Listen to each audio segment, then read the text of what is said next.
সৈয়দনা আদম বললেন এরা কারা? আল্লাহ বললেন তোমার বংশধর। সৈয়দনা আদম বললেন আল্লাহ ওই যে একটা রূহ দেখা যায় এটার নাম কি? এটা তোমার ছেলে দাউদ, সে দুনিয়াতে নবী হয়ে আসবে। সৈয়দনা আদম বললেন মাবুদ আমার ছেলে দাউদের কত বছর হায়াত আপনি দিয়েছেন? আল্লাহ বললেন মাত্র 40 বছর। সৈয়দনা আদম বললেন মাবুদ এত ফুটফুটে সুন্দর আমার ছেলে দাউদ মাত্র 40 বছর দিলেন কেন? আল্লাহ আপনি বাড়ায় দেন, আল্লাহকে বাড়ানো যাবে না, লেখা হয়ে গেছে। সৈয়দনা আদম বললেন আমার 1000 বছর থেকে 60 বছর আমি আমার ছেলেরে দিয়ে দিলাম। আর আদম আলাইহিস সালাম পেয়েছিলেন 1000 বছর, 60 কমে গেলে রইল কত? 940 বছর পৃথিবীতে থাকার পরে মালাকুল মাউত চলে এসেছে, এসে বলল জিইতু আন আকবাদা রূহাক, রূহ কবজ করতে আসছি। আদম আলাইহিস সালাম বললেন রূহ কবজ করতে আসছো মানে? আমি বাঁচবো তো 1000 বছর।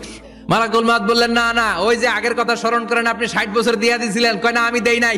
মালাকুল মাউত বলে আল্লাহ ঘটনা দেখেন, দিয়া কয় দেই নাই। আল্লাহ কয় থাক কথা কইস না, আয়া পর। ভুলে গেছেন উনি। সেদিন থেকে আল কিতাব ওয়া শুহুদ মানে লিখে রাখার সিস্টেম আর সাক্ষীর সিস্টেম চালু হয়েছে।